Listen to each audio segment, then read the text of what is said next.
Film kali ini berjudul Fountain of Youth, dirilis tahun 2025 dengan sutradara Guy Ritchie. Film dibuka di kota Bangkok. Terlihat seorang pria sedang mengendarai sepeda motor dengan santai dan tenang.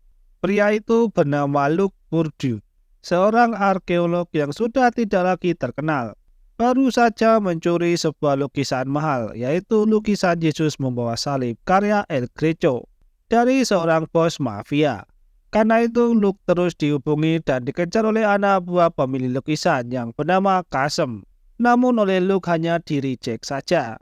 Tak lama setelah itu Kasem dan anak buahnya mengepung Luke dan meminta untuk Luke mengembalikan lukisan itu. Namun Luke terus menahannya dengan terus berkendara dengan santai. Sampai akhirnya Kasem mengeluarkan senjata.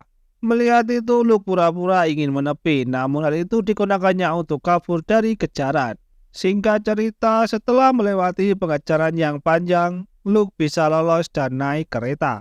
Saat berada di kereta, Luke didatangi oleh seorang perempuan yang bernama Esme, meminta lukisan Luke dengan cara baik-baik. Namun Luke tidak ingin menyerahkannya. Esme juga memperlihatkan anak buahnya yang bersiap bila Luke melawan. Mengetahui itu, Luke coba mengertak Esme dengan mengatakan kalau ia juga punya anak buah. Luke menunjukkan para biksu yang sedang tertidur, berpura-pura menjadikannya anak buahnya. Namun itu tidak berpengaruh kepada Esme. Dan Esme terus memaksa Luke untuk memberikan lukisan itu. Karena tidak ada pilihan, Luke perlahan-lahan memberikan lukisan itu, walaupun masih ditahannya. Sampai tiba-tiba Luke dijerat dari belakang oleh anak buah Esme, yang membuat Esme bisa mengambil lukisan itu.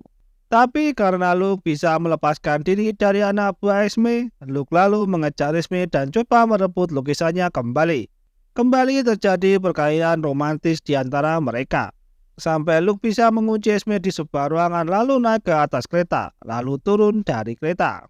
Scene lalu berganti ke tempat adik perempuan Luke yang bernama Carolette Purdue yang berada di London yang sedang membicarakan perceraiannya dengan suaminya yang bernama Harlow, merebutkan tentang hak asuh anak laki-lakinya yang bernama Thomas. Karena itu Carolette harus mencari pengacara. Singkat cerita, Carolette pergi ke tempat dia bekerja di sebuah museum dan ia bekerja sebagai kurator atau seorang profesional yang mengelola koleksi museum, perpustakaan, atau pameran seni. Di tempat itu ia bertemu dengan Luke yang sudah hampir 1 tahun tidak pernah bertemu. Terlihat kalau Carolette agak ketus menanggapi semua basa-basi yang dilontarkan oleh Luke tentang tanya kabarnya, kabar renyahnya, serta kabar suaminya. Luke membahas masa lalu mereka saat mereka bersama dengan ayahnya berpetualangan mencari harta karun. Namun setelah ayah mereka meninggal, Carolette sudah tidak semangat lagi untuk berpetualang dan lebih memilih hidup biasa saja, memiliki anak dan keluarga. Luke yang berniat untuk mencuri lukisan kepala Yesus karya Rembrandt coba untuk mengalihkan perhatian Carolette, memintanya untuk melihat lukisan yang lainnya. Ketika kesempatan itu datang, Luke lalu mengambil lukisan itu dan pergi dari tempat itu. Sedangkan Carolette mengejarnya. Saat sampai di luar melihat Luke naik mobil, alih-alih langsung merebut lukisan itu, Carolette malah memintanya dengan sopan. Dan Luke menjawab kalau ia akan memberikannya asal Carolette ikut dengannya. Awalnya menolak namun ikut juga. Mereka pun dikejar oleh para polisi. Dengan keahliannya, Luke terus menghindari dari pengejaran, terus mengecoh para polisi. Sampai pada akhirnya Luke memasukkan mobilnya ke dalam truk dan membuat polisi kehilangan jejaknya. Di truk itu ada rekan Luke yang lain yang bernama Patrick Murphy dan Dave Michael. Mereka berdua dulu tim petualangan dari ayah Luke. Setelah aman, Dave menjalankan truknya. Sedangkan Murphy lalu mengecek lukisan yang diberikan oleh Luke. Namun setelah dicek, Murphy tidak menemukan apa yang dicari. Karena itu, Luke lalu coba akrab dengan Carolette, meminta untuk menutup mata dan tarik napas agar lebih tenang. Karena sebelum itu sempat ada perdebatan dengan Luke. Namun itu hanya akal bulus Luke saja. Saat Carolette menarik napas, Luke menyemprotkan obat tidur yang membuat Carolette pingsan. Saat tersadar, Carolette sudah berada di kursi taman dan berusaha dibangunkan oleh seorang yang lewat. Dirasa Carolette baik-baik saja. Orang itu pun meninggalkannya. Setelah sadar sepenuhnya, Caroline kembali ke museum dan di sana sudah banyak polisi yang datang. Dan Caroline dicurigai ikut dalam pencurian itu karena ia ikut menghilang. Tapi Caroline menyangkalnya dengan mengatakan kalau ia ikut dalam pencurian itu, ia tidak akan kembali. Jawaban itu disanggah oleh seorang detektif Interpol bernama Jamal Abbas. Caroline terus menyangkal kalau ikut terlibat, sedangkan Abbas terus mendesak agar memberitahu di mana Luke berada. Caroline hanya menjawab kalau ia tahu di mana Luke berada. Abbas orang pertama yang akan tahu. Di sela perbincangan, tiba-tiba pintu museum terbuka. Dan saat dilihat, lukisan itu sudah kembali, yang membuat Caroline lepas dari tuduhan. Singkat cerita, Caroline pergi ke rumah suaminya untuk menjemput Thomas. Namun Harlow yang melihat berita kalau Caroline menjadi tangan kanan pencuri lukisan, meminta untuk Thomas tetap tinggal. Karena tidak ingin memperkeruh suasana, Caroline meminta untuk Thomas tetap tinggal bersama ayahnya. Setelah itu, Caroline pergi ke rumah Luke. Dengan suasana marah karena perbuatannya itu, Caroline jadi dipecat dari pekerjaannya. Namun Caroline terkejut saat melihat semua sedang berkumpul. Ada satu orang yang belum dikenal oleh Caroline. Orang itu bernama Owen Carver, orang yang menjadi donatur dalam petualangan kali ini. Caroline meminta penjelasan hal apa yang membuat dirinya sampai dipecat. Luke dan yang lainnya tidak mau memberitahu, tapi Owen mengatakannya kalau mereka sedang mencari mata air keabadian. Owen meminta Luke dan timnya mencari mata air itu untuk menyembuhkan penyakit kanker hati yang diderita oleh Owen. Caroline bertanya apa mereka meyakini kalau air mata itu akan memberi kehidupan abadi yang bahagia. Luke mengatakan kalau Caroline juga tahu kalau ada benih kebenaran di setiap mitos, kiasan, dan fabel. Serta menurut Luke, mata air itu dibahas di 5 benua. Herodotus penulisnya, Mahabharata membicarakannya, Alexander Agung keliling dunia untuk mencarinya, dan puluhan budaya selama ribuan tahun. Karena itu mereka menganggap air mata itu ada. Mendengar itu, Caroline lalu bertanya, kenapa mencuri lukisan Rembrandt di museumnya, yang membuatnya dipecat. Luke lalu menjelaskan kalau ada gulungan Tibet abad ke-9 yang menunjukkan lokasi mata air, tapi juga menyatakan kalau lokasi itu disembunyikan oleh Tuhan dari manusia. Dan mereka yakin kalau lokasi itu diturunkan dalam sejumlah kepingan dari generasi ke generasi, antara keluarga yang paling terpelajar di masa itu yang disebut pelindung jalan, yang bertugas untuk menjaga agar jalan ke lokasi air mata tetap tersembunyi apapun yang terjadi. Dan salah satu pelindungnya adalah Esme yang ditemui oleh Luke di kereta saat di Thailand.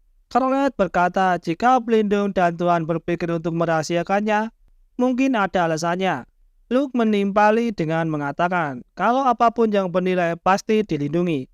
Dan Owen menambahi makin besar hadiahnya semakin besar perlindungannya. Luke lalu menjelaskan tentang mitos air mata itu yang menyatakan akan menggoda kita dengan apapun yang diinginkan secara mudah dan hanya perlu meminumnya. Kesehatan, kekayaan, keindahan tak terhingga. Tetapi jika ada kehidupan, juga ada kematian. Dan bila mereka bisa menemukannya, nama keluarga Luke dan Caroline akan menjadi terkenal. Murphy menjelaskan kalau di era 1600-an, 6 seniman membuat fakta untuk mengungkapkan lokasinya. Setiap pelukis menyembunyikan petunjuk di setiap lukisannya. 6 lukisan itu adalah penangkapan Kristus karya Caravaggio, turun dari salib karya Rubens, penampakan pada perjalanan ke Emmaus karya Willdens, Yesus disalib karya Velasquez, Yesus membawa salib karya El Greco, dan kepala Yesus karya Rembrandt.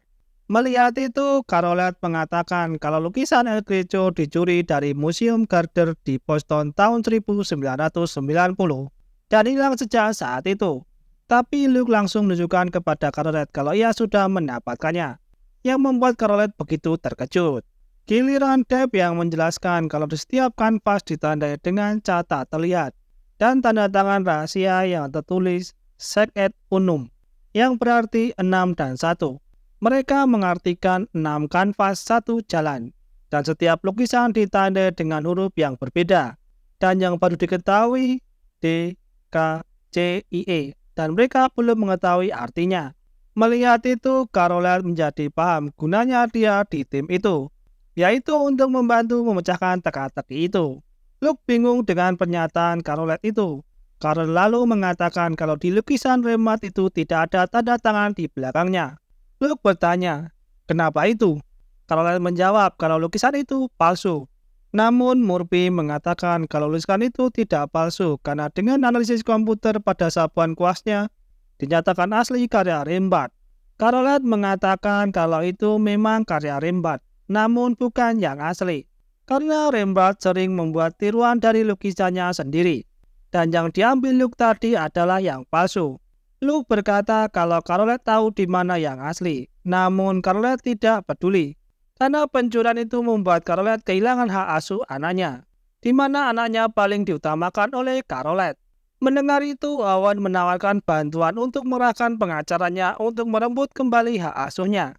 Carolet membantu menyelamatkan Owen. Owen akan membantu mendapatkan putranya lagi. Sebelum itu, Carolet bertanya bagaimana kalau air mata itu tidak ditemukan. Owen menjawab setidaknya dia sudah mengalami petualangan. Namun Carolet memutuskan untuk pergi. Tapi sambil berjalan, Carolet mengatakan untuk memeriksa Alfred Guinness Vanderbilt karena dikenal sangat menyukai lukisan Rembrandt. Mendengar itu, Luke lalu pergi ke perpustakaan membaca buku yang berjudul Vanderbilt, Sejarah Singkat Keluarga Vanderbilt. Tak lama datang Esme menghampiri Luke. Esme memperingatkan Luke dan timnya untuk berhenti mencari air mata itu. Karena Esme merasa kalau Luke dan timnya tidak tahu sebahaya apa yang mereka cari. Dan kalau Luke tidak berhenti, Esme akan menghabisi mereka. Setelah itu, Esme pun pergi. Scene lalu berpindah ke Royal College of Music, di mana Thomas sedang ada latihan musik. Thomas sangat pandai soal bermain musik. Di tempat itu, Carolet datang untuk menontonnya. Tak lama datang Luke menghampiri, memberitahu kalau ia sudah tahu tempat lukisan Rembrandt yang asli, dan coba membujuk Carolet untuk ikut. Walaupun sempat menolak, pada akhirnya Carolet pun ikut.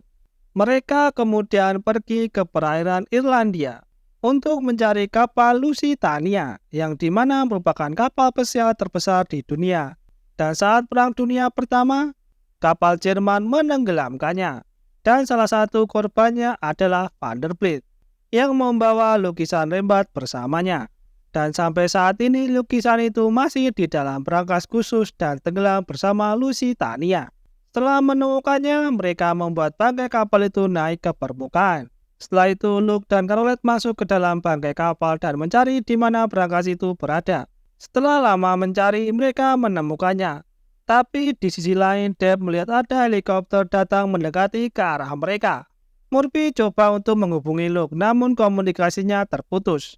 Ternyata helikopter itu berisi Esme dan anak buahnya yang berhenti di atas bangkai kapal lalu turun dan mencari Luke. Sedangkan Luke dan Carolet saat akan keluar dari kapal, dihadang oleh Esme dan anak buahnya, meminta untuk menyerahkan lukisan itu. Tapi Luke tidak begitu saja memberikannya. Dan saat ada kesempatan, Luke dan Carolet menghajar anak buah Esme. Terjadi pergelutan dan tembak-menembak. Helikopternya pun tidak luput dari peluru nyasar yang membuat kerusakan dan harus segera kembali dan meninggalkan Esme. Esme yang tinggal sendirian lalu menyandra Carolet dan meminta Luke untuk menyerahkan lukisan itu. Selagi mereka bernegosiasi, pelampung-pelampung mulai meledak dan membuat kapal mulai bergoyang. Terlihat kalau Luke tidak berniat untuk menyerahkan lukisan itu dan memilih untuk meyakinkan Carolet kalau Esme tidak akan membunuhnya. Tiba-tiba kapal bergoyang cukup keras yang membuat Carolet bisa lepas yang langsung mendorong Esme hingga jatuh ke laut.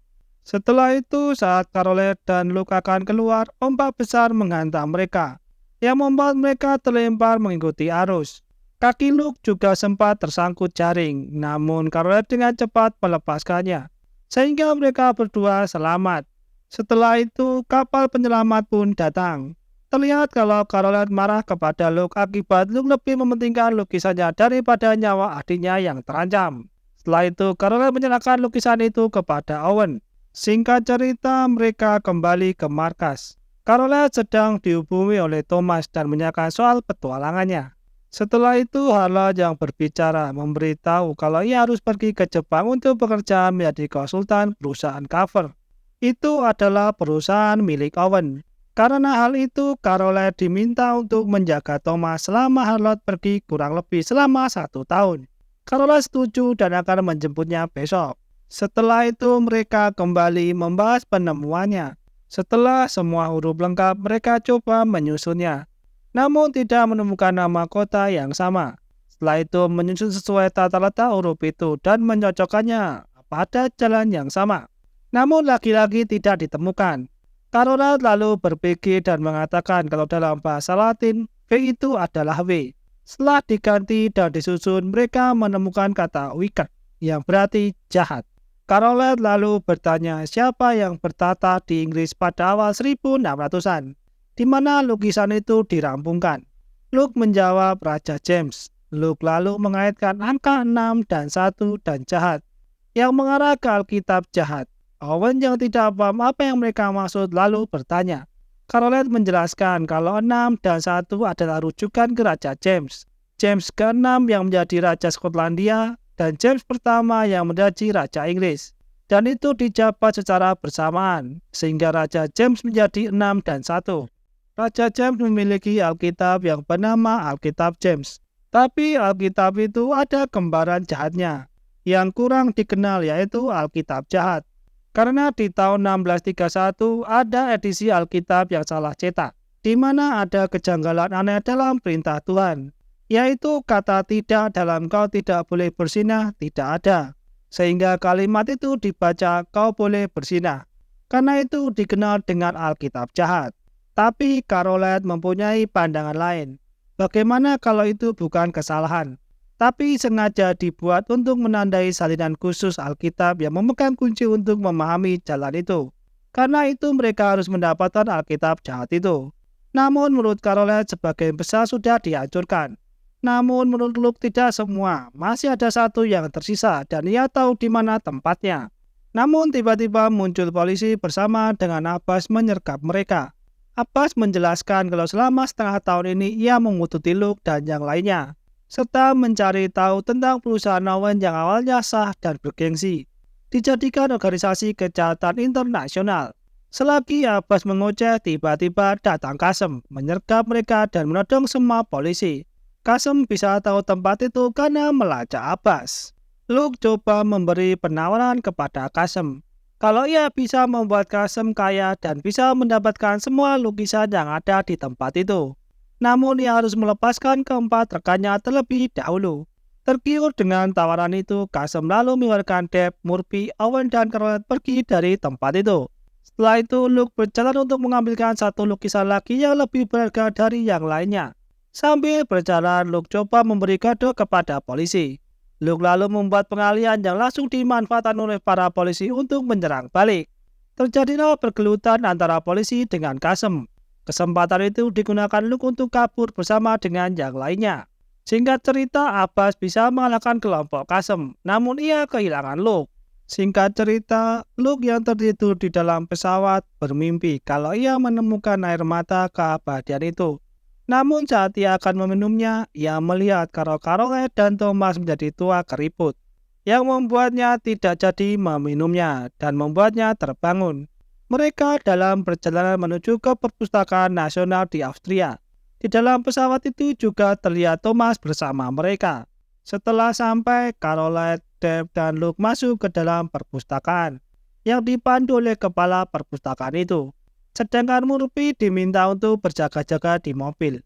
Mereka dapat melihat Alkitab jahat itu karena Owen menjadi donatur perpustakaan itu. Sedangkan di sisi lain, Thomas sedang bersama Owen makan bersama. Singkat cerita, Deb, Luke, dan Caroline dibawa ke tempat Alkitab jahat itu disimpan, yang langsung mencari petunjuk yang dibutuhkan tanpa membuat pemandu curiga. Lama setelah itu, Murphy melihat Esme dan anak buahnya masuk ke perpustakaan. Murphy lalu memberitahu yang lainnya. Mengetahui itu, Luke lalu berpura-pura ke toilet untuk mencari Esme. Sedangkan Esme yang sedang mencari Luke tiba-tiba dikejutkan dengan terbukanya pintu rahasia dan melihat Luke keluar.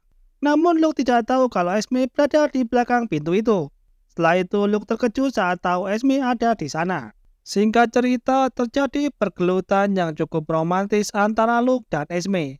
Walaupun pada akhirnya Luke membuat Esme terjerat tali di kakinya dan tergantung di tengah perpustakaan dan dilihat banyak orang. Setelah itu Luke kembali menemui Deb dan Caroline menanyakan apakah berhasil. Namun mereka menjawab belum.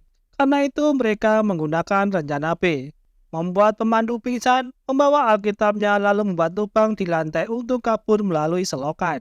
Sedangkan Murphy menunggu di pintu keluar selokan, lalu pergi menggunakan mobil. Begitu juga dengan Owen dan Thomas. Malam harinya Abbas mendatangi TKP, lalu meminta anak buahnya untuk melacak semua hal yang berhubungan dengan Owen.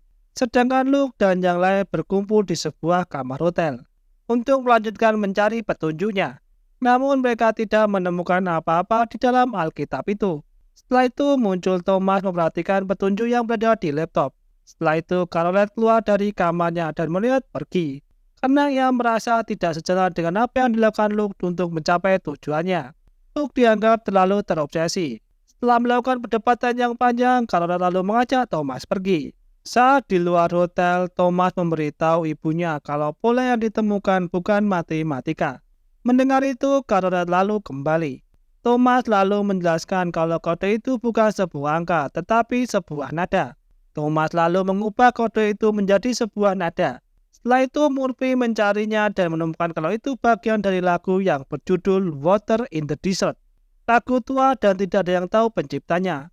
Namun lagu itu untuk menghormati 7 keajaiban dunia. Caroline lalu meminta untuk menunjukkan letak ke-7 keajaiban dunia itu di peta. Lalu Luke meminta untuk meletakkan garis yang sudah mereka temukan, dan semua terhubung kecuali satu tempat, yaitu piramida Giza. Setelah itu mereka pergi dengan pesawat menuju Mesir. Hari berikutnya di Vatikan, Esme melapor kepada pimpinannya yang bernama The Elder kalau ia gagal menghentikan Luke dan timnya. Tapi The Elder berkata kalau Esme belum gagal selama mereka belum berhasil. Esme memberitahu kalau Luke mendapatkan Alkitabnya dan kemungkinan besar kodenya akan bisa dipecahkan. Mengetahui itu, The Elder memberikan sebuah kunci untuk menghentikannya. Di tempat lain, Luke dan tim sudah hampir sampai di piramida. Di dalam pesawat, Luke menjelaskan kalau piramida Giza dibangun sekitar tahun 2600 sebelum Masehi. Dan Firaun terobsesi dengan ruang rahasia dan membangunnya di dalam piramida untuk menyembunyikan naskah gulungan dan pengetahuan mereka. Thomas bertanya kalau itu rahasia, bagaimana Luke tahu? Luke menjawab kalau beberapa tahun yang lalu para ilmuwan menggunakan teknologi yang bernama muografi untuk memindai piramida secara 3 dimensi dan menemukan ruang bawah tanah di bawah piramida. Sebelum turun, Caroline memberitahu untuk berhati-hati jika menemukan sesuatu, karena ayahnya pernah berkata ada hal yang tidak bisa dijelaskan hanya bisa dialami. Setelah mendarat, mereka bertemu dengan Profesor Bisara, orang yang sedang melakukan penelitian piramida itu dan kenal dengan Owen. Bisara lalu membawa mereka masuk ke dalam, sedangkan sebagian anak buah Owen bersama dengan Deb dan Murphy berjaga di luar. Saat di dalam, Owen lalu meminta anak buahnya untuk membuka dinding di mana jalan rahasia berada. Melihat itu, Bisara coba untuk menghentikannya. Namun, Owen malah meminta anak buahnya untuk membawa Bisara keluar. Melihat itu, Caroline coba membujuk Owen dan meyakinkan kalau ia bisa menemukan pintu masuknya. Namun, Owen tidak menerimanya dan tetap membongkar dinding, lalu meminta Caroline dan yang lain untuk berlindung. Disinilah Caroline mulai merasa ada yang aneh dengan Owen. Setelah jalan terbuka, mereka kemudian masuk dan menemukan tempat yang diyakini merupakan pintu masuk. Namun terdapat batu besar yang menutupinya dan begitu berat untuk dipindahkan. Sedangkan di luar, Abbas bersama timnya datang ke tempat itu. Namun saat melihat banyak penjaga, Abbas meminta untuk menunggu dan hanya Abbas saja yang menemuinya. Abbas lalu menemui salah satu anak buah Owen dan coba meminta izin untuk masuk. Namun Abbas tidak mendapatkannya. Karena itu Abbas lalu kembali ke timnya dan meminta untuk bersiap menyerang. Melihat itu anak buah Owen juga mempersiapkan senjatanya. Di sisi lain ada Esme bersama timnya mengamati dari jauh. Setelah itu terjadi adu tembak antara tim Abbas dan tim Owen. Murphy dan Deb yang coba melawan tim Owen malah membuat Deb tertembak. Dan saat Murphy dan Deb akan dihabisi, mereka ditolong oleh Esme. Dan saat semua sudah kalah, Esme dan Abbas masuk ke dalam piramida. Mari kembali ke dalam piramida. Karena kesulitan memindahkan batu itu, Owen berencana untuk menghancurkannya. Selagi mereka akan menghancurkan batu itu, Thomas menemukan sebuah benda yang terlihat seperti alat musik dan coba melihat sekitarnya. Setelah cukup yakin, Thomas memainkan sebuah lagu dan dari alat itu muncul suara yang memicu keluarnya suara lain di dalam ruangan itu, yang membuat pasir-pasir bergetar. Melihat itu, Thomas terus memainkan musiknya yang membuat pasir-pasir semakin bergoyang. Lalu Luke meminta untuk Caroline membunyikan lonceng di atas batu itu. Setelah lonceng itu dibunyikan, bunyi itu sangat keras yang membuat orang-orang menutup telinganya. Tapi karena suara itu membuat batu besar melayang dan bisa dengan mudah dipindahkan. Setelah batu itu dipindahkan, lantai di bawahnya mulai turun. Luke, Caroline, Thomas, Owen, dan satu anak buahnya ikut turun, sedangkan yang lainnya diminta untuk berjaga. Saat sampai bawah, terdapat tulisan kuno di sepanjang dinding, dan Owen merasa kalau itu jalan buntu. Karena hanya ada ukiran pohon kehidupan, namun Caroline menemukan sebuah bola merah yang langsung dimasukkan ke dalam dinding, dan membuat dinding itu terbuka. Setelah masuk, mereka menemukan ruangan yang cukup besar, dan mata air kehidupan ada jauh di bawah mereka, tanpa terlihat jalan untuk turun ke sana. Sampai Luke menemukan sebuah lambang lalu coba menekan tombol yang ada. Tiba-tiba langit sedikit terbuka dan ada cahaya masuk. Setelah itu muncul tangga di dinding yang mengarah ke bawah. Setelah itu mereka menuruni tangga itu. Setelah sampai bawah, lubang kecil itu menjadi besar dan muncul tangga untuk ke bawah. Mereka lalu menuruni tangga itu. Owen yang tidak ingin kena jebakan meminta Luke untuk masuk duluan. Namun Luke sempat menolaknya. Di sini Caroline menjadi tahu kalau Owen tidak sakit.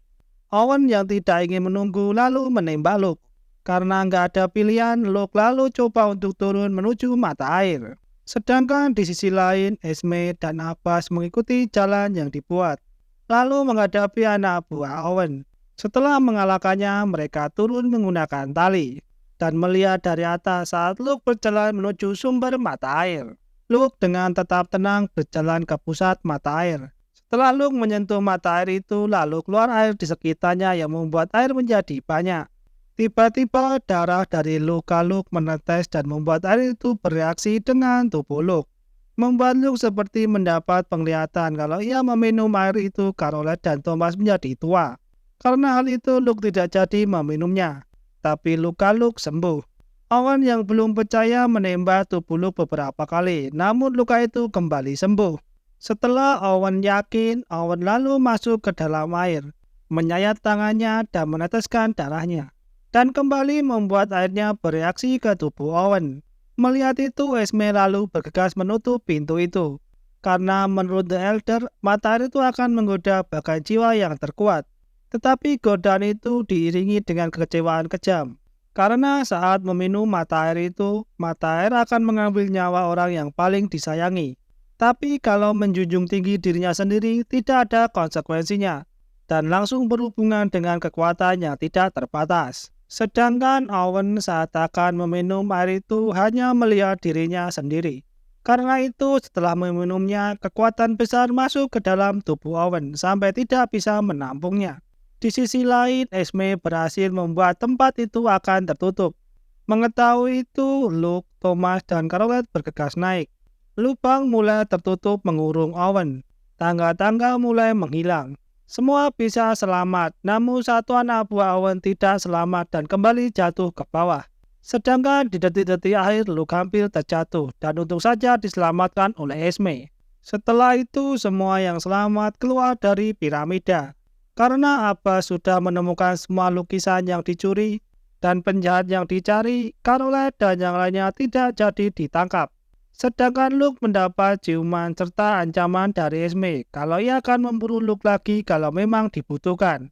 Karena hal itu, Luke menjadi mengerti apa yang dikatakan ayahnya tentang ada hal yang ditakdirkan untuk tetap hilang. Karena hal itulah film pun selesai.